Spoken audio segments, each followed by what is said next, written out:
물론 여긴 국민 라디오.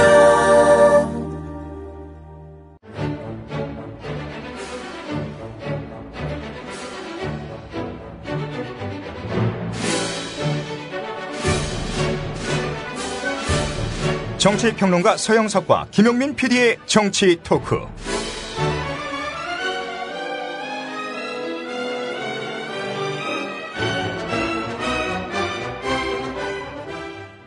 (2014년의) 마지막 서영석 김용민의 정치 토크로 여러분을 만나고 있습니다. 김용민입니다. 서영석 이사장님 어서 오십시오. 안녕하십니까. 예. 우리 2년 넘었죠 이제. 2012년 11월인가요? 예. 이제 그때 시작을 했으니까 저희가 2012년도 결산했고 2013년도 결산을 했고 이제 2014년을 결산할 차례가 왔습니다. 2014년 뭐 남들은 다 사자성어를 쓰는데요. 뭐 어떤 교수 신문인가요? 거기서는 지록 위마, 네. 예, 사슴 보고 말이라고 한다고. 그래서 어떤 분은 그런 얘기를 하더만 무슨 지록이마냐 지록이마는. 예. 뭡니까 그럼? 지게위봉. 닭을 뭐야? 뭘로 본다? 봉황. 봉황으로 본다. 지게위봉이지. 뭐 누구를 지칭하는 것 같지는 않고요. 네. 예. 그냥 닭과 봉황 얼마나 예. 차이가 큽니까? 봉황이라고 생각했던 많은 분들 정신 좀 차리십시오. 예. 그것도 병든닭입니다. 네. 올해는 정말 결산하기가 싫습니다. 세월호를 이야기하지 않을 수 없기 때문입니다. 제가 어떤 일 때문에 우리 회사 일이죠. 지난 1년 동안을 결산하는 그런 음향들을 이제 모으는 와중이었는데 세월호 부분은 그냥 스킵하고 싶더라고요. 그런데 세월호와 얽히지 않는 일들이 없었어요. 2014년 4월 16일 이후로 말이죠. 네. 심지어 최근에 통합진보당 해산 결정도 실은 세월호의 여파라고 봅니다. 궁지에 몰린 권력이 어떻게든 국민의 시선을 돌리게 하려고 그런 와중에 통합진보당 해산 결정을 내렸다고 보거든요. 이 정권은 말이죠. 종북이면은 만병통치약인 줄 알고 있습니다. 그렇지 않아요. 온전 해킹 위협 그것도 북한의 소행인 것 같다. 이런 식으로 얘기해가지고 슬쩍 정부 책임 논문으로부터 벗어나려고 하고 있잖아요. 아니 북한이 저기 해킹을 하면 정부 책임이 없나? 아니 천안 한번 보십시오. 네. 그 북한이 했다고 그러니까 만인이 다 용서하는 분위기였어요. 참나. 아니 저는 그런 식으로 넘어가려는 인간들은 뭐 말할 나위도 없이 나쁜 놈들이지만은 그러한 주장에 동조하는 인간들 보면 더 한심해요. 아우 진짜 그냥 뭐라고 얘기할 수 없을 정도로 오바이트가 나옵니다. 그런 인간들을 쳐다보려면. 다른 무엇보다도 사실은 정권이야 그렇다 치더라도 사실 출범할 때 이럴 거라고 예상 못했습니까? 다 예상했던 터였죠. 뭐 심지어 조국 교수 같은 분은 이명박이 그리울 것이다 그런 말도 했었고요. 예. 자 그런데 국민들을 더 큰 절망에 빠뜨리는 것은 바로 사법부 아니겠습니까? 건이다.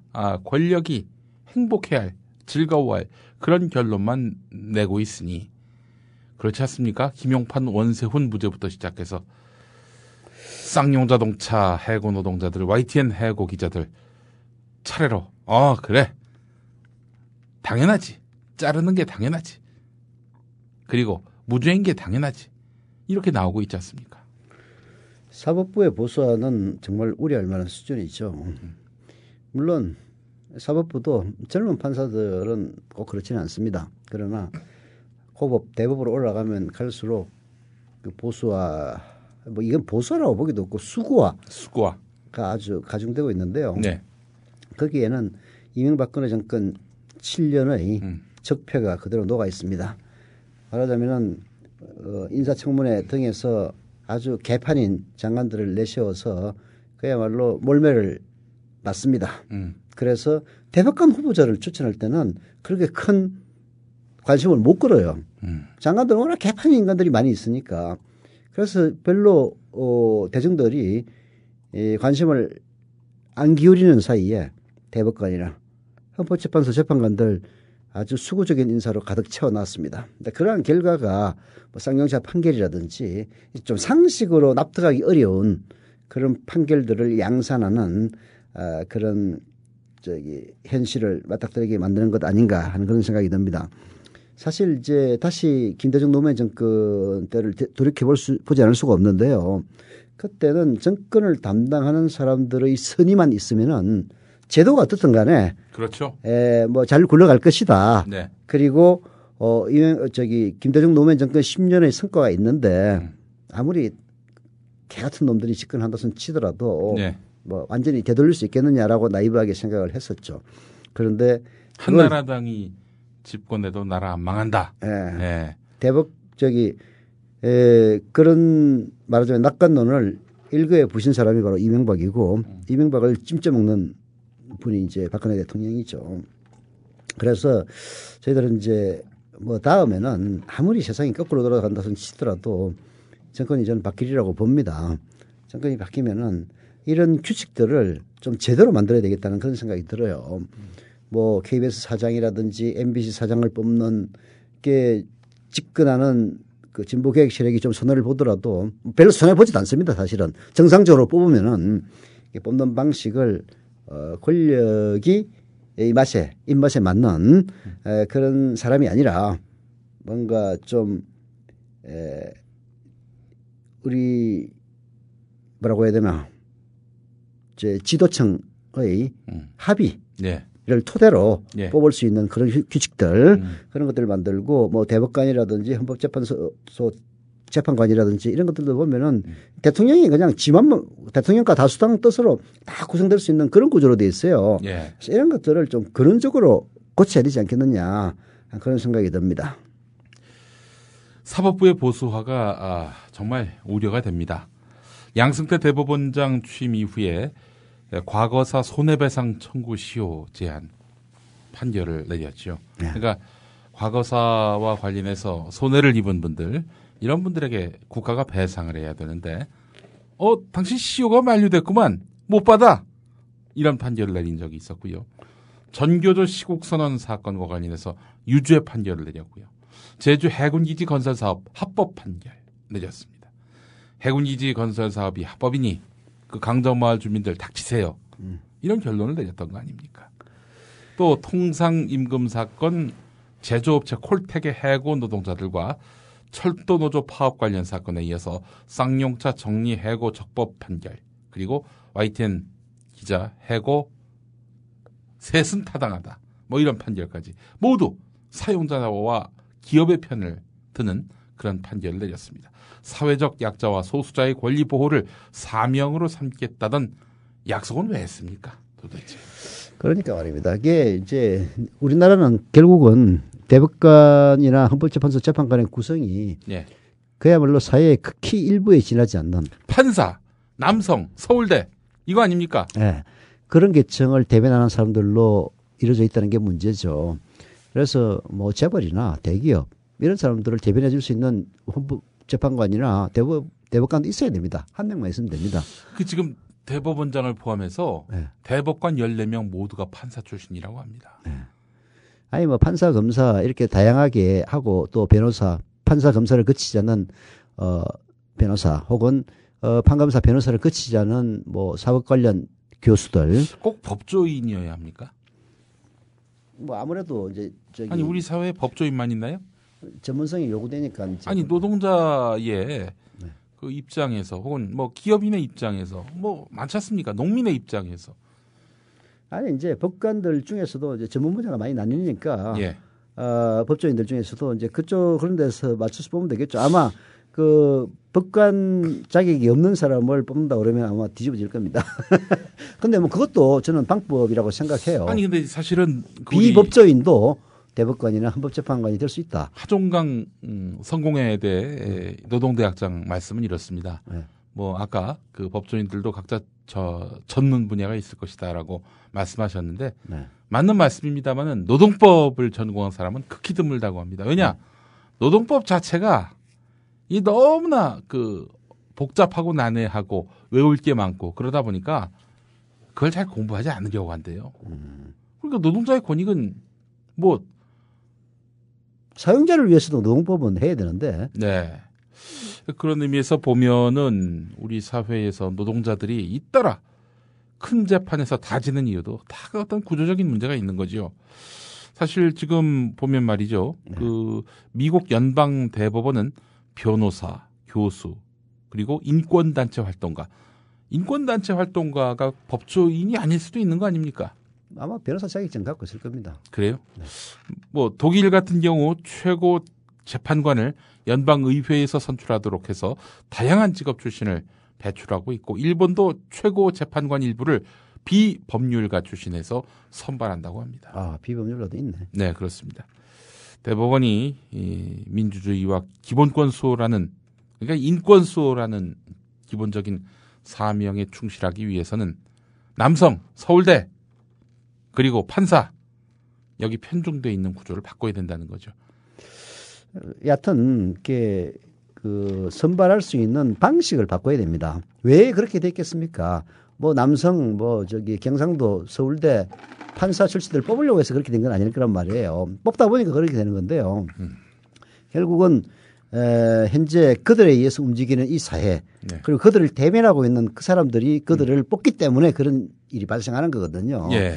그래서 사회의 다양한 이해관계를 반영할 수 있도록 선발 절차를 바꿔야 됩니다. 예. 제가 이제 말씀드린 게 그런 거죠. 모든 우리 사회에서 다 그렇습니다. 선발 절차가 굉장히 중요해요. KBS 사장도 지금은 그 KBS 이사회에서 선출하게 돼 있지 않습니까? 이사회에서 9명 중에서 3명은 뭐 대통령인가 뭐 어쩌고저쩌고 뭐 3명은 뭐 이런 식으로 하여튼 여당이 압도적으로 유리하게 구성이 되어 있습니다. 예. 자, 그렇게 되면은 결국은 여당이나 대통령에게 압도적으로 유리한 구성 속에서 선발되는 사장은 대통령이나 여당에 자유를 수가 없는 것이거든요.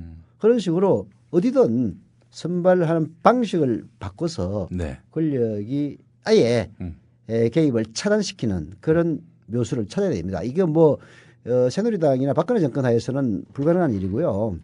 그래서 정권을 바꿔야 됩니다. 진짜 이번 우리 국민들 다음에 정권 안 바꾸면요. 진짜 그냥 그렇게 살다가 가는 겁니다. 저는 그렇게 생각해요. 이건 우리 사회가 한 단계 더 나아가기 위해서는 정권을 교체하는 것은 저는 불가피한 가장 최우선의 과제라고 생각합니다. 정권이 바뀌어야만이 모든 적폐를 해소할 수 있는 그 첫 단추를 깨는 것이다. 저는 그렇게 봅니다. 예. 서영석 김용민의 정치 토크 함께하고 계십니다. 오늘 저희가 제주도에 갑니다. 이 방송은 녹음으로 진행되고 있습니다. 당연하죠. 녹음하지 않으면은 저희가 비행기를 탈 수가 없어요. 네. 예. 제주도행 비행기를 타기 위해서 어쩔 수 없이 저희가 전날인 12월 16일에 녹음을 하고 있습니다. 아까 우리 김용민 국장이 올해 이 키워드 중에 세월호를 이제 빠뜨릴 수 없다라고 얘기를 했는데요. 예. 맞는 얘기입니다. 세월호는 단지 뭐랄까 이 정권의 적폐일 뿐만 아니라 우리 사회를 지배하고 있는 기득권자들의 적폐가 그 속에 고스란히 녹아 있기 때문에 예. 세월호를 빠뜨리고서는 이제 올해를 2014년을 얘기할 수 없다는데 동의를 합니다. 물론 철저하게 세월호 참사를 야기했던 그 책임자들의 책임을 특정인에게 돌려서 은폐시키는 과정이었다고 봐야 되겠죠. 근데 저는 이제 그보다는 오히려 십상시의 권력 전형이 2014년을 관통하는 하나의 키워드가 아닌가 하는 그런 생각이 더 강하게 듭니다. 어찌 보면은 세월호 사건도 이 십상시와 무관하지 않죠. 아, 왜요? 그 시스템이 붕괴됐기 때문이죠. 아, 그렇습니다. 갑자기 왜요? 하니까 답을 얘기 못하네. 시스템 붕괴 정답입니다. 제가 그 세월호 수습할 시간에 정윤회 만났다 이 얘기할 줄 아셨습니까? 야, 드디어 김용민 보내는구나 생각했는데 바로 시스템이 붕괴 정답이 확 나와버리네. 예. 시스템이 바로 바뀌었다면은 그러니까 한마디로 얘기해서 그 권한에 맞게 책임도 부여되는 그런 구조였다면은 이거 구조 안 할 수가 없는 거죠. 그렇죠. 근데 지금은 권한은 따로 책임은 따로 이 구조 아닙니까? 그렇죠. 비선이 무서운 게 바로 그거죠. 예. 이제 책임을 지지 않는 음. 그리고 그 권한이 합법적으로 주지 않는 인간들이 사실상의 권한을 휘두르는 것이 바로 비선이거든요. 예. 그게 바로 내 시들 아닙니까? 예. 왜 올해가 십상시의 비선 실세를 빼놓고는 얘기할 수 없느냐면은 사실 이제 나중에 드러난 사실입니다만은 바로 올해 1월 달부터 그 전에 있었던 작년이죠. 그러니까 2014년 말에 있었던 김기천 비서실장의 경질설에 대한 조사가 들어가서 말하자면은 그 공직기강 비서관실의 정윤회 관련 문건이 네. 작성되는 시기가 바로 올해 초입니다. 예. 그렇게 해서 그게 1월 달인가요? 무시되고 그리고 그것을 조사했던 박관천은 경찰로 돌려보내고 그리고 그걸 지휘했던 공직기강 비서관인 조홍천인가요? 이 인간은 잘라버리고 무슨 다른 길을 걷기로 했다. 이 지랄을 하면서 이런 진짜 후한무치한 새끼들이야 진짜. 네. 무슨 다른 길을 걷기로 해. 그 저기 정윤회 십상시 그 문건 작성했으니까 그냥 무마시키기 위해서 참다 조사하라 해놓고 조사한 보고서를 쓴 놈을 갖다 잘라버리는 진짜 조홍천도 속으로 기가 막혔을 거예요. 야, 세상에 이럴 수가 있나. 아니 시켜놓고 싶은데 보고를 했더니 박근혜 이후에는 절대로 건드릴 수 없는 인간이니까 니들이 죽어라. 그런 얘기 아닙니까? 네. 자, 거기서부터 시작이 됐던 거죠. 그렇게 해서 올해 말의 그 헌법재판소 통합진보당 해산 결정도 그야말로 졸속으로 이루어졌던 것이 비선실세의 국정농단에 대한 비판 여론이 고조되고 있을 때 그것을 반전시키기 위해서 무리한 뭐 그런 흔적이 너무나 역력하지 않습니까? 네. 그래서 올해는 그야말로 1월부터 12월까지 오로지 십상시 뭐 백설공주와 7난장이가 아니라 근혜공주와 10난장이들의 비선실세 국정농단이 2014년을 주름 잡은 한 해라고 결론을 내릴 수가 있을 것 같습니다. 근데 어쨌든 뭐 정윤회 씨 무죄 그리고 박지만 밑에 있던 박관천이 몽땅 다 뒤집어 쓰는 그런 흐름 일단락 되는 것 같습니다. 비선실세 국정농단 의혹. 그게 일단락이 되겠습니까? 아니 그러니까 상식적으로 생각을 해도 일단락 시키려고 노력했죠. 검찰의 그 발표가 예. 말 된다고 생각하세요? 아니 그건 진짜 자기 눈을 가리고 안 보인다고 얘기하는 인간 장기인가 까투린가 애들하고 다를 게 하나도 없습니다. 국민들은 아무도 안 믿어요. 아니 그거를 박한천이 혼자서 다 했다는 게 아니, 상식적으로 말이 됩니까? 다른 정권도 아니고 노무현 정권 때 그랬다면 이해가 가. 워낙 뭐 우애가 무시당하던 그런 시절이니까. 예. 아니 지금 박근혜 말하면 잘못하면은 그야말로 국장과장 이름까지 수첩에 적어가지고 얘들 자르세요 하는 이런 판에 네.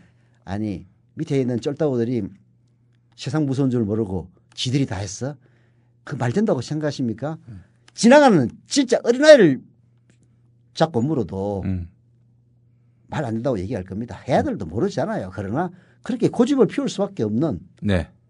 자기 눈만 가리고 야 이거 안 보여 라고 얘기할 수밖에 없는 이게 바로 박근혜 정권의 실상인 겁니다. 예. 아니, 오죽하면은 그 박근혜 정권을 만드는데 공신 역할을 했던 사람들 중에서 십상시하고 관계가 없어가지고 발탁되지 못한 사람들 하나같이 지금 박근혜 씹고 있지 않습니까? 오늘은 또 보니까 무슨 김광두인가? 난 그 처음 들어본 사람인데 예.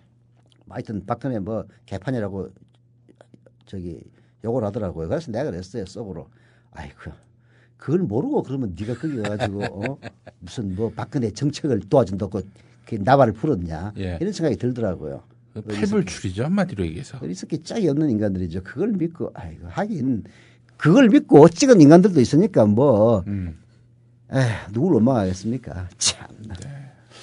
자, 이사장님 보시기에 그러면 이 비선실세 국정농단 뭐 지금 어쨌든 덮어뒀습니다. 새해에도 예. 변함없이 화두가 될 겁니다. 이제 지금이 사실상 박근혜 정권의 절정기라고 봐야 되거든요. 예. 집권 2년 차가 가장 끝발이 셉니다. 그리고 3년 차 중반부터 이제 힘이 꺾이기 시작하죠. 예. 그래서 저는 뭐 2015년 상반기가 박근혜 정권이 최후의 발악을 할 시기라고 저는 봅니다. 그래서 뭐 통합진보당 전 당원에 대해서 뭐 무슨 국가보안법 운운하고 또 심지어는 뭐 이런 통합진보당의 그야말로 과거 발이라도 한번 걸쳐놨던 사람들은 전부 국회의원도 못하게 한다는 이런 말도 안 되는 법을 뭐 만든다고 나발을 불고 이런 것들이 결국은 내년 초에 박근혜 정권의 최후의 발악의 이 한 갈래들이라고 봅니다. 어쩌면은 미디어 유통주와 국민 TV에 대한 공세도 내년 초에 들어올 가능성이 저는 있다고 봅니다. 네. 뭐 그래봤자 얘기야. 뭐 아무리 잡아가봐라. 아무 소용없다. 뭐 그런 얘기는 할 수 있습니다만은 걔들이 그런 걸 압니까? 뭐 저만 잡아 넣으면은 김용민만 집어 넣으면은 뭐 망할 거라고 생각했는데 천만의 말씀이죠. 여하튼 여기는요. 네. 서영석 따위가 김용민 따위가 뭐 없어진다는데 안 망합니다. 절대로. 그러니까 예. 진짜로 사람들이 뭘 모르는 거예요. 예. 아 근데 노지미는 좀 그렇다.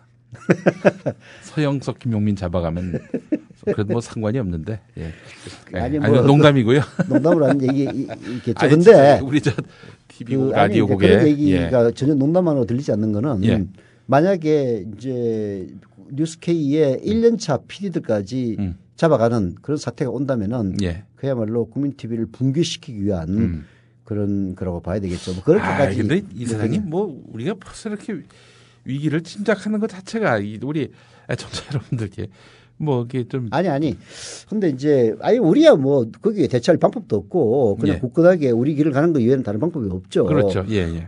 그러나 이제 이 정권이 힘을 발하고 있는 시기 그것의 마지막이 내년 상반기라고 봅니다. 그러면 지금 딱 중반기를 돌아선 것 아니에요? 예. 그리고 내년에는 또 선거도 없는 해입니다. 예. 그래서 내년 초가 아마 진보 개혁 세력에 대한 최대의 압박을 가하겠다.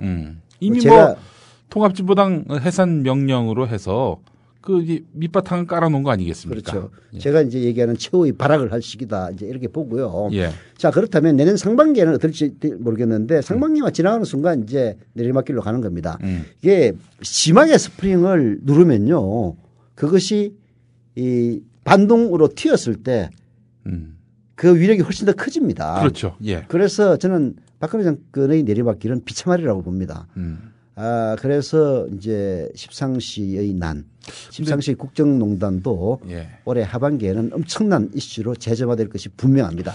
제가 그 비슷한 이야기를 MB 정권 중반기에 얘기했거든요. 안 그렇더라고. 아니 뭐 MB는 그 뒤로 웃음거리가 된 건 사실이지만 정권이 또 재창출되지 않았습니까? 아니 이제 그때는 박근혜라고 하는 나름대로의 카드가 있었기 때문에 이제 가능했던 거죠. 예. 박근혜 정권의 후반기에 어떤 카드를 내놓을지는 뭐 모르겠습니다만은 뭐 객관적으로 볼 때 반기문 얘기가 나올 정도로 반기문이 또 사실 어디 정권 출신입니까? 노무현 정권 아닙니까? 예. 그런 출신을 자기 후보로 얘기하지 않을 수 없을 정도로 물론 반기문 유엔 사무총장은 웃기는 얘기 하지 말라고 하긴 합니다만은 예. 그만큼 차기 정권 창출과 관련해서 취약한 데가 바로 새누리당입니다. 예. 그래서 이번에는 저는 경우가 다를 거라고 봅니다. 오히려 이명박은 행복했죠. 예. 어쨌든 뭐 이번 그 흐름, 그러니까 비선실세 국정농단은 공안정국으로 돌파하겠다 이런 이야기인데 사실은 진짜 구태의연한 해법 아닙니까? 구태의연한 해법이죠. 예. 공안정국으로 돌파 안 됩니다. 이게 그 발상이 김기춘 씨 머리에서 나온 거 아니겠어요? 그렇죠. 뭐 김기춘 머리에서 나왔다고 보통 얘기를 하죠. 원래 공안 전문가니까. 예. 근데 어떻게 그 사법기관을 압박하는지 그 방법을 잘 아는 것 같아요. 뭐 그거야 이제 자기가 그 검사 출신이고 김기춘 검사 출신일 겁니다. 예. 그리고 특히 권력에 빌붙어 먹은 검사 출신입니다. 그래서 권력이 검찰에게 어떻게 공갈을 치고 협박을 하고 어떻게 당근을 주면은 말을 잘 듣는지 그 메커니즘에 대해서는 뭐 자기가 겪은 바이니까 예. 잘 알 수 있겠죠. 그러나 김기춘의 그런 위세는 결국은 이 정권을 뒷받침하고 떠받들고 있는 우리 사회의 기득권 세력의 위력이 있기 때문에 그런 것들이 가능한 것이고요. 다른 무엇보다도 무대뽀로 조져대는 박근혜의 그 무식한 통치 이런 것들도 사람들에게 많이 겁을 주고 있기 때문에 야, 이 박근혜 비 건드렸다가는 그냥 꼬질 듯 나간다. 심지어는 검찰총장도 바람 피웠다는 그런 누명을 씌워서 완전히 작사를 내버리는 인간을 갖다 조져버리는 야, 저런 일 나도 당할 수 있을지도 모른다. 뭐 이런 이제 공갈 협박 이런 것들이 이제 다들 그 배경에 그 저변에 깔려 있는 거죠. 근데 이사장님 갑자기 궁금한 게 있는데요. 네.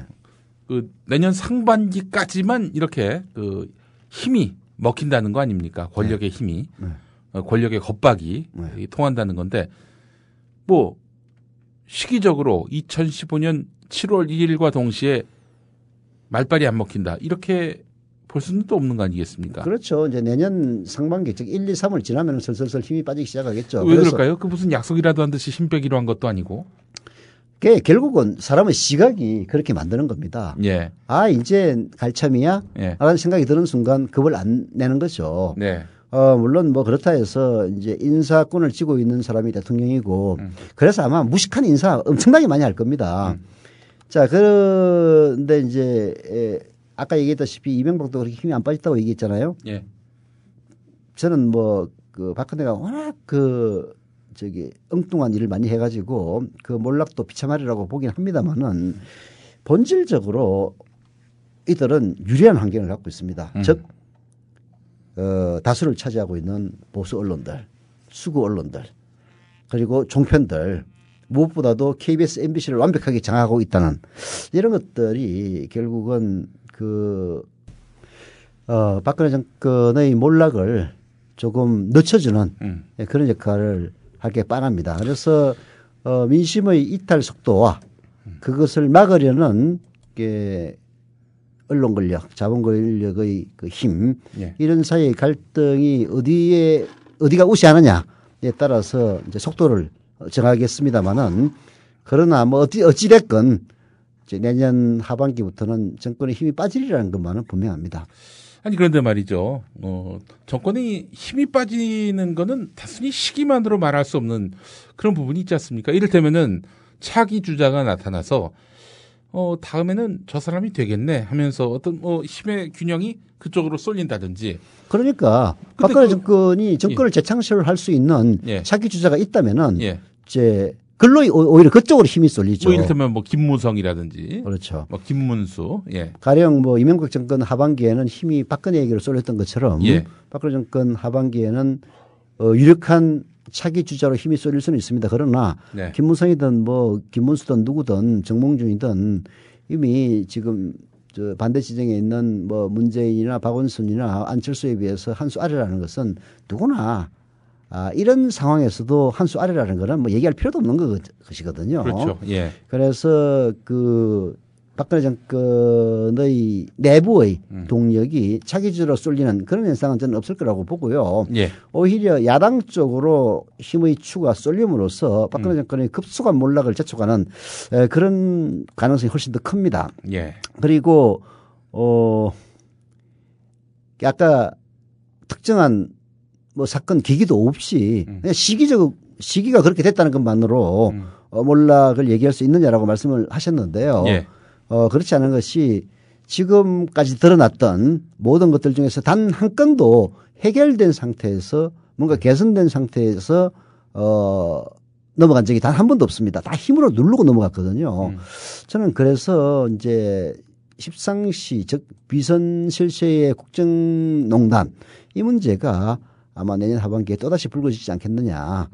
모르죠. 뭐 박근혜 대통령이 이제 실제로 잘 단속을 해서 그런 일이 없어진다 하면은 이제 다르겠습니다만은 뭐 누구나 다 얘기하는 겁니다만은 박근혜 대통령의 지금과 같은 통치 스타일로는 결국은 비선 실세를 양산하지 않을 수 없는 그런 환경이다. 그게 쉽게 얘기해서 박근혜 대통령한테 감히 가서 뭔가 바른 소리를 할 수 없는 환경이거든요. 지금 박근혜 정권에게 바른 소리 하는 사람들 보십시오. 권력 안에 있는 사람 아무도 없습니다. 다 바깥에서 그냥 그런 얘기 하는 거예요. 이상 교수 뭐 이런 사람들. 그렇죠. 내부에 있는 사람들은 박근혜 앞에 가가지고 입도 뻥끗 못하는 이런 상황이 결국은 문고리를 쥐고 있는 사람들에게 야 지금 각하 심기가 어떠시냐 이렇게 되다 보면은 인사마저도 그들이 전행하는 야 이번에 그 경찰 인사 이렇게 했는데 이제 내시한테 가가지고 황관한테 가서 이거 어때 이렇게 물어보다 보면은 이제 그게 습관화가 되면은 거꾸로 야 얘 뽑아 그리고 또 로비도 가만히 보니까 돌아가는 꼴사를 보니까 이거 뭐 저기 황관한테 가서 하는 게 제일 효과가 있거든요. 몰립니다. 그 정보도 가지고 있고 자 그러다 보면은 문제가 생기게 되는 이런 구조거든요. 그런 구조를 박근혜 대통령이 혁파를 한다면은 물론 이제 다른 문제가 되겠습니다만은 지금 박근혜 대통령의 그 스타일은 전혀 그렇지가 않죠. 오히려 더 강화될 가능성이 높습니다. 일단 뭐 비선 실세에 이름이 거론되고 누가 진정한 실세냐 이런 것들이 운이 되는 단계가 이미 그 레임덕에 접어들었다라고 봐도 되는 거 아니겠습니까? 진짜 실세라면은 감춰주기 급급하지 그렇게 이름이 여기저기 이게 이제 시중에 들춰지는 거는 당연하죠. 당연한 얘기인데 그래서 튀어나왔죠. 예. 근데 아직 권력의 그 수설이 살아 있으니까 네. 검찰을 이용해서 또 다시 물밑으로 두더지 머리를 갖다 그냥 한 대 쳐가지고 집어넣는 거란 말이에요. 예. 근데 그 두더지가 예. 딴 데 쳤다고 해서 안 나옵니까? 다른 데 또 삐져 나온다고요. 그렇잖아요. 그 구조 바꾸지 않는 이상은 방법이 없습니다. 이제는 결국에는 정윤회 씨가 실세로 인정받은 거 아닙니까? 사실 비선 실세 논란이 나오면은 그 지목된 당사자는 찌그러지는 게 이 보편적인 건데 이거는 정윤회 씨가 기가 살게 됐어요. 검찰 나올 때 얘기하는 거 보세요. 불장난 운운하고 말이죠. 나 씹었던 놈들 너 다 죽었어. 예. 사실 그런 얘기거든요. 예. 말을 그렇게 안 했다고 해서 그 사인을 모를 사람이 누가 있습니까? 예. 이제 그 중간에 정윤회를 좀 건드렸던 인간들은 좀 다 발발 끌겠지. 야, 저 새끼가 불장난이라고 얘기했어. 이제 우리 다 죽이겠다는 얘기구나. 예. 그런 이제 걱정이 될 겁니다. 그런데 이제 그런 얘기가 가능한 배경에는 대통령의 자신에 대한 신임은 전혀 변하지 않았다라는 확신이 없이 그런 얘기를 할 수가 없는 거죠. 그리고 박근혜 대통령이 실수를 많이 하는데요. 총무비서관, 사실 총무비서관이 인사위원회 멤버로 들어간다는 게 말이나 됩니까? 글쎄 말입니다. 그게 하여튼 총무비서관 무슨 제2부속실장 이런 인간들에 대해서 대통령이 뭐라고 얘기했습니까? 걔들은 내 신부로군밖에 안 되는 애들인데 무슨 내가 시키는 거 왜 다른 일 안 한다고 그렇게 확실하게 신임을 하지 않았습니까? 걔들이라고 했나요? 얘들이라고 했나요? 얘들 몰라. 얘들이나 걔들이나 얘나 걔나 그게 그거죠. 걔들은 진돗개인가? 자, 그러면은 그쪽에 만약 로비를 했던 사람들이 있다면은 야, 내가 줄 제대로 잡았구나. 그렇게 생각할 게 아닙니까? 예. 야, 이번에 십상시에 비선실세 국정농단 해가지고 야, 이거 다 들통 나가지고 이제 작살나는 거 아닌가 그걸 엄청 냈었는데 예. 야, 진짜 이거는 아주 동아줄도 제대로 된 동아줄을 잡았구나. 이렇게 생각하고 다른 사람들도 다 한 사람이 그렇게 생각하면 다 그렇게 생각하는 겁니다. 예. 대통령이 그런 거 생각을 못 해가지고 그따위 얘기를 한다는 게 말이 됩니까? 진짜 자격이 없는 대통령이에요. 이런 상황을 본 김기춘 비서실장의 입장은 무엇일까요? 나는 김기춘이 이게 말하자면 7인의 원로들 있지 않습니까? 예. 그중에서 김용환 씨는 좀 압니다. 예. 김용환은 지나가다가 날 잘 기억을 못 하더라고. 나이가 많이 들어서 그런지. 예. 내가 옛날에 그 신민족공화당 출입할 때 예. 그때 정책위장을 김용환 씨가 했거든요. 예. 그래서 유엔빌리지에 예. 그 김용환 씨 댁이 있었는데 유엔빌리지 거기도 입구부터 그냥 쫙 지킵니다. 예. 들어가서 보면은 언덕배기에 그냥 정원이 있고 거기서 보면 한강이 보이는 아주 끝내주는 곳에 이제 김용환 의장 그 당시 정책위장이 살고 있어서 거기 초청받아가지고 몇 번 놀러도 가고 했기 때문에 이제 김용환 의장은 조금 아는데 예. 이런 식의 7인의 멤버들이 박근혜 대통령의 성공을 위해서 그리고 자기가 은혜를 입은 박정희에게 보온을 하기 위해서 박근혜 대통령 만들고 그리고 역사에 남는 대통령으로 만들기 위해서 노력하는 사람들이 아니겠느냐. 예. 그 의도가 잘못되었던 간에 그 의도의 방향이 자기들은 맞다고 생각할 것이다. 저는 그렇게 생각했거든요. 그런데 김기춘의 행적이 이번에 드러나면서 그게 아니구나. 이 인간들도 결국은 대통령 비서실장도 그게 무슨 벼슬이고 권력이라고 그 자리에 어떻게든 유지하기 위해서 그야말로 발버둥 치는 한심한 군상에 지나지 않구나. 나이 70 먹으면 뭐하나. 진짜 그 연배에 맞는 그런 귀함과 품성을 전혀 갖추지 못한 사람이다. 그렇다면 나머지 7위에도 다 마찬가지가 아니겠느냐. 그런 생각이 들었습니다. 결국은 그 7인회가 그 원로들 노땅들 7인회가 아니라 그 박지만 측근의 7인회.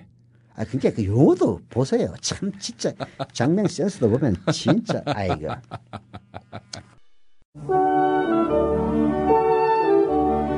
지금 여러분께서는 서영석, 김용민의 정치 토크와 함께하고 계십니다.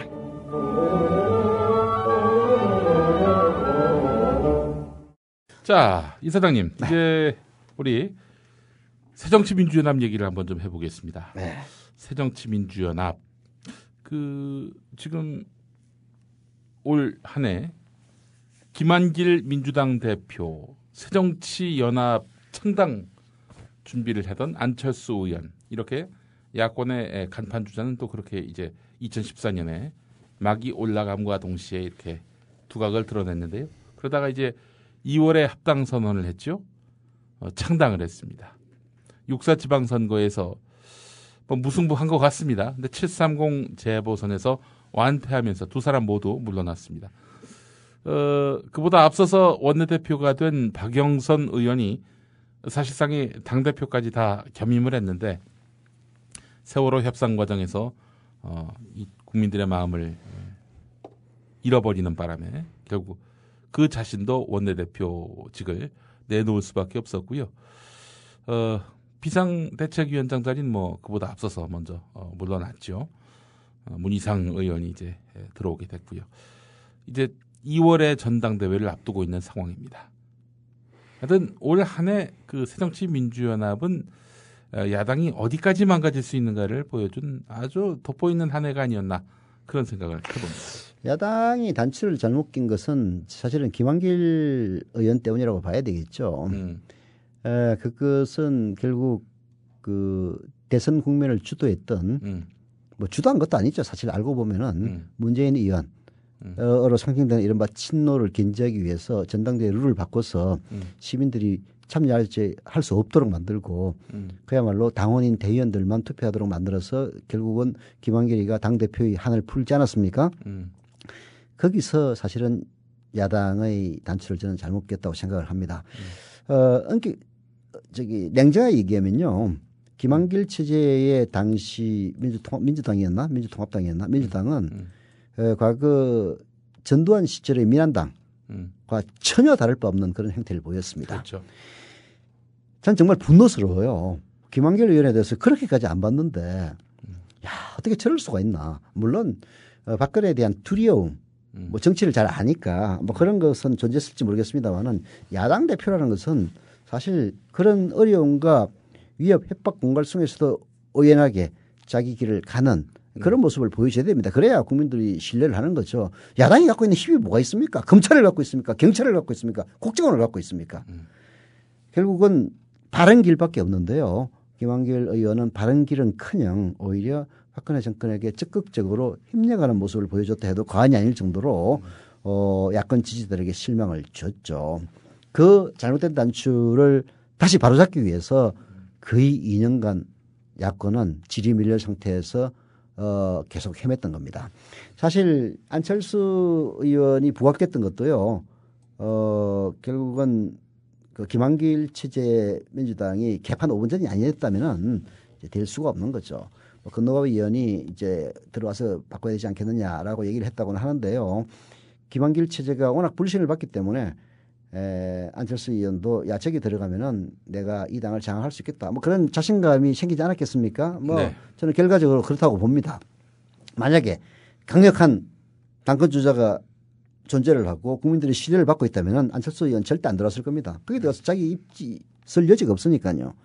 그런데 이제 불행하게도 안철수 의원 역시 정치에서는 초짜이고 그리고 참 많은 실망을 줬어요. 정치를 처음 한다고 해서 정치를 제대로 못한다는 그 공식은 성립되지 않습니다. 사실 확률은 높죠. 확률은 매우 높죠. 예. 그러나 과거 초선 의원이었던 노무현 의원, 그다음에 이해찬 의원, 이상수 의원 이런 의원들이 과거 초선 의원 때 했던 일들을 제가 옆에서 바로 지켜봤는데요. 그때 당시 전현명 기자로서 그거 정말로 국민을 위하고 그리고 자기 사리를 추구하지 않는다는 그런 똑바른 정신을 갖고 있으면은 사실은 정치를 오래 안 했다고 해서 그렇게 실망스럽지는 않습니다. 그래서 저는 이제 안철수 의원에게 큰 실망을 한 거죠. 야, 저 사람이 저렇다면은 진짜 깜이 안 돼서 저런 것 아니냐. 그런 생각마저 들게 만들었는데요. 여하튼 안철수 의원은 김한길의 실점, 김한길에 대한 야권 민심의 이반 이런 것들이 있었기 때문에 사실 당대당 통합이라는 과정을 거쳐서 공동대표에 취임할 수가 있었는데요. 그건 안철수 의원에게는 아주 좋은 기회이긴 했습니다만은 그 기회를 제대로 못 살렸죠. 음. 그래서 이제 새로운 전당대회를 위해서 중간에 뭐 참 진짜 난 뭐 현장을 떠난 지가 그 10년 가까이 이제 됐죠. 네. 이제 2014년이니까 2003년 4년 이후에는 뭐 현장에 안 다녔으니까 그래서 뭐 여기 정치 지도자들이라는 사람들 개인적으로 아는 사람은 거의 없습니다. 그 이전에 제가 만났던 사람들은 좀 알지만은 박영선 의원도 그냥 한 다리 건너서 그렇구나 해가지고 꽤 괜찮은 사람인 줄 알았는데 지난번에 하는 행태를 보니까 정말 실망스럽더라고요. 그래서 정치인은 진짜 중요한 임무를 주고 그 임무를 어떻게 처리하느냐를 통해서 그 사람을 평가해야 된다. 그렇게 생각을 하기 때문에 지금 뭐 일부 시원찮은 의원들은 괜히 앞서 나가가지고 공격을 받으면 오히려 안 하니만 못하니까 빅3들은 뭐 출마하지 말아라. 사실상 빅3 출마하지 말라는 얘기는 문재인 출마하지 말라는 얘기죠. 네. 나머지에 대해서야 뭐 출마하든 말든 무슨 관심 있겠습니까? 이제 그따위 얘기는 전 절대로 동의할 수가 없습니다. 문재인이 무슨 뭐 야권에 무슨 뭐 대들보인지 아닌지는 써봐야 아는 것 아닙니까? 예. 해가지고 안 되면 다른 사람을 바꿔야죠. 예. 왜 그런지를 모르겠어요. 그 문재인을 싫어한다면은 오히려 흔들릴 수 있는 그런 자리에 갖다 놓고 테스트를 해봐야지. 그 사람들이 그 문재인을 좋아해가지고 내가 그 면면들 보니까 네. 문재인을 이뻐해서 문재인을 진정으로 걱정해가지고 빅3 출마해서 안 된다고 얘기하는 사람 단 한 명도 없더라고요. 행여나 잘할까봐. 그러니까. 네, 행여나 잘할까봐. 행여나 잘할까봐 진짜. 아이고 참 사람들. 그런 것들을 국민들이 모른다고 생각하십니까? 정말 저희 당권을 문재인 의원이 쥐어서 이런 시원찮은 인간들은 다음에 정상적인 과정을 거쳐서 공천심사위원회에서 좀 탈락되는 그런 쾌구도 봤으면 좋겠어요. 솔직한 심정입니다. 근데 왜 그럴까요? 당대표가 되면? 예전에 그 김한길 그 대표도 상당히 선명한 그 노선이었던 인물이었고요. 박영선 대표는 뭐 말할 것도 없고요. 근데 왜 그렇게. 그래서 나는 진짜 업무론적 시각마저 들더라니까요. 이제 뭔가 약점을 잡고. 그거는 좀, 그 사람들을, 폄하하는 업무론이고, 진짜로, 야권의 대표가 돼서, 박근혜 정권이 맞이하고 있는 우리의 현실을 진실로 알게 되면은 박근혜는 밉지만은 협조를 하지 않을 수 없는 그 무언가가 있는 게 아니냐. 뭐 심지어는 그런 생각까지 들더라니까요. 아니, 김한길도 그렇고, 박영선도 그렇고, 뭐 그 이전의 행태들을 보면은 그럴 리가 없다라고 생각되는 사람들이 박근혜만 만나고 나면은 완전히 그냥 마탱이에 가가지고 어디 최면술에 당한 사람처럼 바뀌는 걸 보고 야, 이거 진짜 나는 모르는 그 무언가가 우리 국가 안보를 위협하는 그 엄청난 게 존재를 해서 그 진실을 얘기하면은 박근혜가 밉더라도 협조를 하지 않을 수 없는 그런 게 오는 게 아닌가. 그런 업무론적 생각이 들었다는 얘기입니다. 얘들이 뭐 약점이 잡혀가지고 야, 너 내 협조 안 하면 다 까버릴 거야. 이런 공갈 협박으로 그렇지. 그렇다면 진짜 우리가 이 삶을 사는 이유의 상당수를 상실하는 거죠. 그렇게까지 인간들이 막장을 가지는 않는다고 봅니다. 지금 뭐 협박 공갈을 받는다고 해서 뭐 죽겠습니까? 어디 가가지고 옛날 박정희 때처럼 그냥 현역 의원 들어갔다가 그냥 물고문을 하겠습니까? 네. 현직 공화당 그 재정위원장을 거꾸로 매달아가지고 콧대를 다 뽑겠습니까? 그런 안 하잖아요. 최소한 뭐 끽 해봤자 뭐 바람 폈다, 뭐 애가 있다, 이따위 소리는 하고 자빠진 것 아닙니까? 예. 금달 게 뭐가 있어요. 그래서 그런 공간은 저는 먹히지 않다고 봅니다. 전 이런 차원에서 보면은 그 야권을 지지하는 분들, 여당의 어떤 횡포, 독재에 대해서 문제 제기하는 분들 있지 않습니까? 이런 분들이 앞장서서 이런 여권에서 마타도어 공세를 펼칠 때 적극적으로 쉴드를 쳐주는 이런 문화가 한번 형성되면 어떨까? 뭐 정말 반사회적인 그런 범죄다라고 판단했을 때 도저히 용납할 여지가 없다. 범법이다라고 했을 때는 경우가 다르겠지만 근데 이 동네 분위기가 그게 참 쉽지가 않아요. 다들 자기가 잘났기 때문에. 아니 뭐 좋습니다. 그렇게 해서 뭐 같이 짐을 져줄 마음이 없다면 할 수는 없지만 지금 꼬꾸라진 나자빠진 이런 야권의 인사들 명예 회복 시켜주는 일은 좀 할 필요가 있지 않겠는가 생각이 들어요. 결국은 저희들이 할 수밖에 없습니다. 예. 국민 TV가 힘을 키워서 예. 그런 식의 여권의 마타도에 이제 꼬꾸라진 사람들 저는 내년에는 최동욱 인터뷰를 꼭 한번 성사시켰으면 해요. 예. 그래서 진짜로 억울한 게 뭐가 있는지 이런 것들을 밝혀주는 그래서 명예를 회복시켜주는 이런 역할들을 다른 데서 누가 하겠습니까? 그 곽동수 교수라고 있습니다. 네. 뭐 IT 전문가면서 또 경제 전문가이기도 한데 종편 이런 데 나와가지고 바른 말 많이 하던 그런 분인데 이 양반이 어느 날 무슨 뭐 사기죄? 네. 뭐 이런 걸로 송사에 휘말렸어요. 결국 무죄 판결을 받았습니다. 네. 아무 잘못도 없는 걸로 드러났어요. 근데 이분이 이제 그 김남훈 씨한테 한 얘기를 들어보니까 기가 막혀요. 그 자신과 관련해서 그런 마타도어가 이제 막 퍼질 때 그 당시에 동아일보도 보도했었거든요. 놀라운 그 현상을 발견했다고 합니다. 자기하고 함께 방송에 나왔던 보수 쪽 입장에 섰던 연사들이 전화를 해서 식사라도 함께 하자. 어려운 시기를 만났는데 힘내라. 이렇게 격려를 했는데 그래요. 이 진보 쪽 인사들은 아무도 연락을 안 한다는 거예요. 아, 나도 진보적 인사인데 나는 그런 사실 자체를 몰랐는데. 곽동수 교수를 잘 모르시니까 그럴 수 있는데 자기하고 가깝다고 판단했던 사람들조차도 다 등을 돌렸다는 거예요. 아니 뭐 이제 대선 직전에 종편 몇 군데에서 곽동수 교수하고 한두 번 나간 적이 있을 거예요. 그래서 난 이제 알았지. 예. 뭐 그렇게 친한 사이가 아니어서. 아이고 알았으면 전화 한 통 했을 건데 네. 참. 그 내용도 모르셨군요. 네. 아니 난 그 자체를 몰랐죠. 그 자체를 모르셨군요. 그런 상황을 자기가 봤다는 거예요.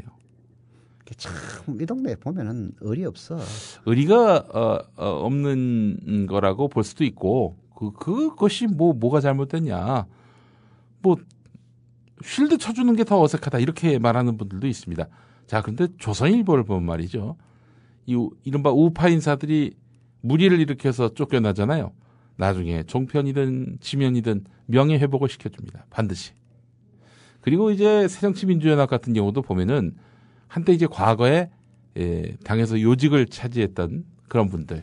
그러다가 뭐 어떤 계기로 물러나거나 혹은 좀 기세가 한풀 꺾여 있는 이런 분들. 그냥 외면합니다. 굿바이. 거의 이래요. 본척 만척한다는 거죠. 근데 새누리당은 꼬박꼬박 상임고문 그 직함을 준단 말이죠. 그 차이가 상당하단 말이죠. 결국은 이제 보상 시스템에 관한 문제인데요. 네. 우리 사회의 진보개혁 세력들은 보상 시스템을 완비할 만큼 큰 기득권을 누려본 적이 없습니다. 예. 결국 김대중 노무현 10년이 이제 유일하게 그 시기였는데요. 그 시기는 너무 짧았죠. 그에 반해서 그 반대편에 서 있는 기득권 세력들은 보상 시스템이 잘 구비되어 있습니다. 네. 그러니까 아까 명예회복과 관련된 그 보수 신문들 혹은 수구 신문들의 그런 배려들 이것도 일종의 보상 시스템 가운데 하나거든요. 아주 훈련이 되어 있고 체계화가 되어 있습니다. 제가 과거 이명박 시대에 어떤 얘기를 잠깐 들었었는데요. 그 청와대 행정관으로 있다가 무슨 비리에 연루돼 가지고 잘린 사람이 하나 있었다고 합니다. 그래서 그 사람을 나중에 배려를 해줘 가지고요. 문화체육관광부에서 뭔가 뭘 딸 수 있도록 적극적으로 도와줬다. 그래서 내가 그 기사 쓰라고 할까 하다가 야, 그 대충 아는 사람이라서 뭐 아는 사람이라서가 아니라 그보다 더 큰 일들이 하도 많아가지고 그냥 넘어왔던 그런 기억도 있는데요. 그런 것들이 다 뭘 얘기하느냐. 보상 시스템에 관한 문제거든요. 그래서 잘못된 보상을 해서는 안 되겠지만은 정당한 싸움이나 혹은 수구 세력들의 마타도어 때문에 억울하게 진실과는 무관하게 퇴장하지 않을 수 없었던 그런 사람들은 다시 명예회복을 시켜주고 그를 통해서 야 바른 말을 해도 결코 맨날 3대 내대로 굶지는 않는구나. 이런 확신을 심어줄 필요가 있는데요. 그걸 누가 하겠습니까? 국민TV에는 할 데가 없다고 생각합니다. 저희들이 성장해가지고 그렇게 해야 됩니다. 통합진보당 인사들이 대거 프리랜서 시장으로 나왔습니다. 통합진보당의 그 프리랜서 인사들을 국민라디오에서 대거 좀 기용을 하시죠. 예. 이정희 대표를 한번 섭외를 하는 것도 한번 당분간 좀 쉬실 것 같아요. 예, 지금 얘기 들어보니까 너무 많은 지쳐 상처를 있어요. 아, 이거 보십시오. 그 지금 대선 토론 이후로 이정희 대표 핫한 시기를 지내오지 않은 데가 없었습니다. 아니 그 이전이죠. 총선 직후부터. 총선 때부터. 하여튼 좀 쉬었다가 예. 하여튼 국민라디오나 국민TV에서 뭔가 좀 섭외를 하는 그런 노력도 필요할 것 같습니다. 예. 참 이게 뭐랄까요. 이러다 보니까 저기 한화갑 씨가 저쪽 간 거 아니에요. 쉽게 얘기해서. 한광옥 씨도. 안 그런가요? 어떻게 보세요? 글쎄요, 뭐. 아휴, 그렇다고 해서. 아니, 예를 들어서 새정치민주연합, 민주당에서 한화갑 챙겨줬으면 한화갑이 저 박근혜 쪽으로 갔겠어요? 뭐 그런 면이 없지는 않지만은 그렇다고 치더라도. 물론 그 한화갑 씨의 선택이 옳았다는 건 절대 아니죠. 최악의 선택을 한 건데. 이제 이런 거죠. 뭐 이상돈이나 김종인이나 이런 사람들이 생각하고 똑같겠죠. 자, 나라도 들어가가지고 뭔가 좀 붙잡지 않으면은 진짜로 그 최악의 정권으로 후퇴할 것이다. 이런 생각에서 뭐 살신성인의 자세로 들어갔다. 좋게 얘기하면 이제 그런 건데. 들어가자마자 흑사리 껍데기가 된 거 아닙니까? 그러니까, 그것도 어디 비비더라도 기댈 언덕을 보고 비벼야죠. 그게 말이나 되는 얘기입니까? 그런 판단을 한다는 것 자체가 진짜 치욕적입니다. 한화갑 대표한테 뭐라고 한마디 하셨었죠? 절대 가지 말라고 그랬죠. 다른 건 몰라도 그냥 가만히 있으면 되지. 그래서 뭐 그 하나 대표님 어디 살림살이가 피셨습니까? 근데 뭐 대선 직후에 무슨 사건과 관련해서 무죄인가 무혐의인가 그렇게 결론이 났었어요. 혹시 그것 때문은 아니었으리라 생각을 합니다. 그럴 리가 있습니까? 그게 아니겠죠. 그래도 그런 생각이었을 겁니다. 뭐 자기 변명이라면은 이 정권에 그래도 호남 사람이 한두 명이라도 들어가 있어야 그 정도로 완전 박대는 안 받지. 그런 생각 혹은 이런 막장 정권에 나 같은 소금이라도 있어야 그래도 완전히 막가지는 않지. 뭐 그런 생각 아니었겠습니까? 근데 그게 어느 정도 교성 가능한 곳에 가가지고 그런 생각을 해야죠. 결국 뭐 김강두지 뭔지 아는 그 사람이나 이상돈 교수나 이런 사람들 다 마찬가지죠. 특히 김정희도 마찬가지고 어디 비빌 때를 비벼야지. 박근혜한테. 이제 2015년 야당 중대한 어떤 변화를 만나게 될 것 같습니다. 2월에 거의 뭐 문재인 의원이 당대표가 되는 게 기정사실이 돼버렸어요. 예. 뭐 문재인 의원이 만약 된다면은 이제 도전이죠. 어마어마한 시험대 위에 오르는 것이고요. 오르는 것이고 그런 과정에서 결국은 차기 대권 주자로 올라설 수 있을 것인지 아니면 퇴장할 것인지가 결정날 겁니다. 네.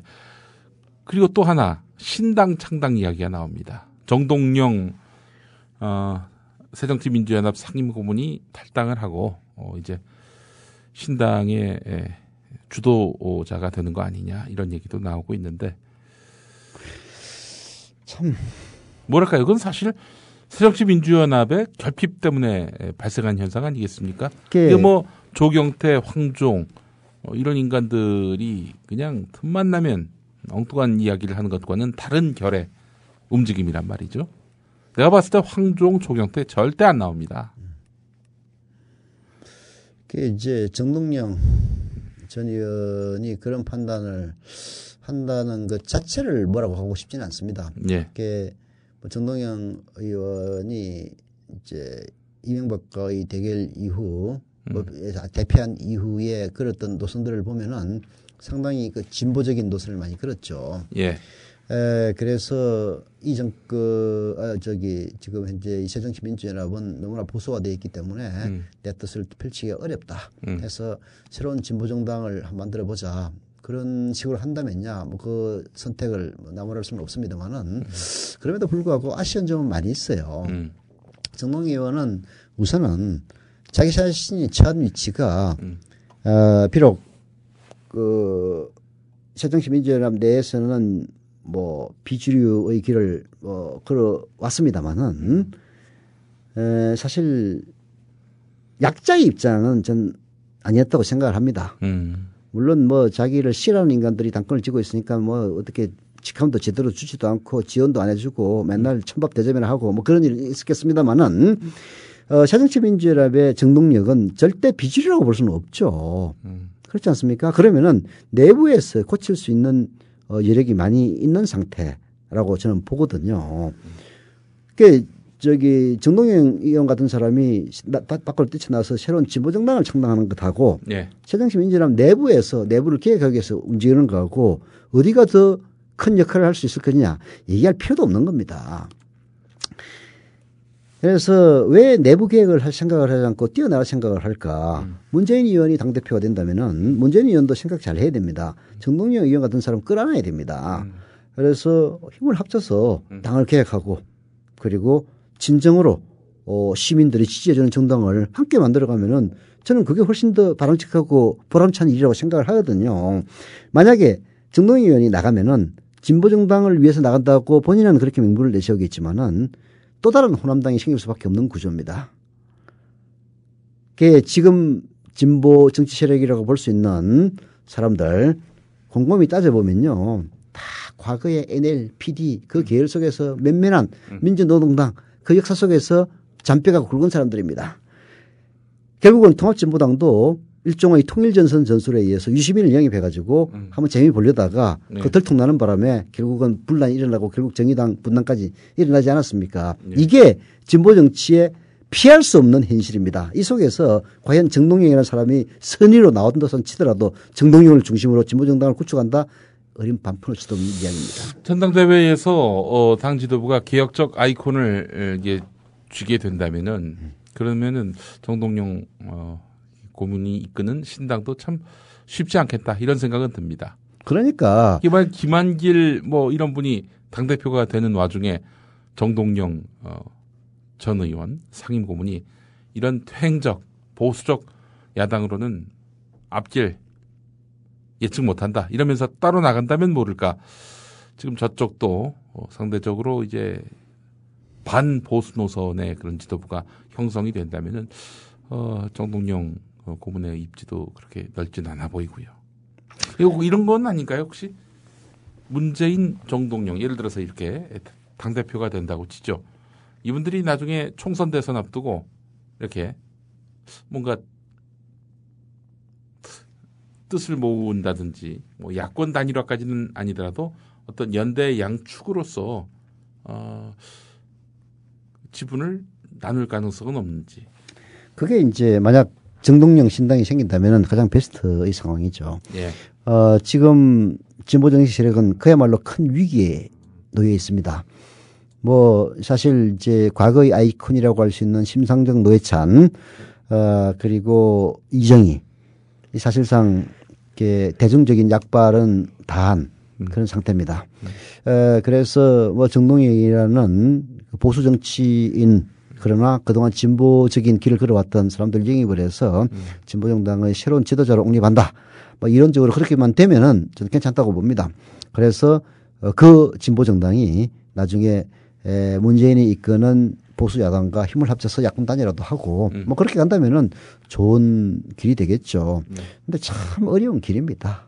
우선 진보정당에 있는 사람들 뭐 잘 아시죠? 한 사람 한 사람이 다 대통령이고 한 사람 한 사람이 다 당 대표급 인사들입니다. 당 대표급 인사들입니다. 예. 그런 사람들이 정동영 그야말로 진보 정치에서는 쪽보도 없는 정동영을 인정해 줄 수 있을 것이냐 이런 문제에서부터 출발을 해서 생각하면 참 고난의 길이죠. 뭐 게다가 다른 무엇보다도 전북을 대표하는 정치라는 그 때문에 혹시라도 전북의 지역적인 색채가 들어간다면은 결국은 호남을 분열시킨다는 그런 원죄에서 자유로울 수가 없을 겁니다. 이런 어려운 길을 왜 선택할까? 내부에서 고치는 것이 제일 낫지. 문재인과 대결하고 문재인과 대결 후에 힘을 합치고 이렇게 한다면은 훨씬 더 나은 선택이 아니겠는가라는 생각이 드는데요. 그게 그렇게 어렵는가 하는 생각이 아쉬움이 듭니다. 네, 2014년을 이렇게 정리해봤습니다. 2015년을 또 전망해보기도 했고요. 서영석 이사장님과 함께하는 스튜디오에서의 정치 토크는 2014년 올해 마무리하겠습니다. 마무리입니다. 수고하셨고요. 네, 저희는 다음 시간에 뵙도록 하겠습니다. 안녕히 계십시오. 2014년 참 다사다난했습니다. 네, 지금 배 상황입니다. 나 살고 싶어요. 왜 우리 아이가 죽었는지 밝혀주십시오. 약속을 지켜라. 엄청난 불장난을 누가 했는지. 죄송합니다. 통합진보당을 해산한다. 하지만 2015년 을미년 새해 다시 희망을 써야 합니다.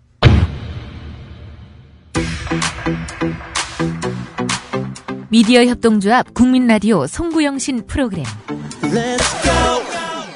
2015 해맞이 대축제 특별 생방송. 국민라디오는 12월 31일과 1월 1일 스튜디오를 강원도 강릉 주문진 강릉 청소년 해양수련원과 그 앞바다로 옮겨 가는 해를 보내고 오는 해를 맞이합니다. 12월 31일 밤 10시부터 이튿날 새벽 2시까지 서영석 김용민의 정치 토크, 정영진의 불금쇼 공개방송이 해돋이가 이뤄지는 1월 1일 아침 7시 주문진 바닷가에서 을미년 새해가 밝았습니다 생방송이 여러분을 찾아갑니다. 2015년도 국민 라디오는 여전히 여러분의 희망이 되겠습니다. 뜨겁게 달려갈 거야.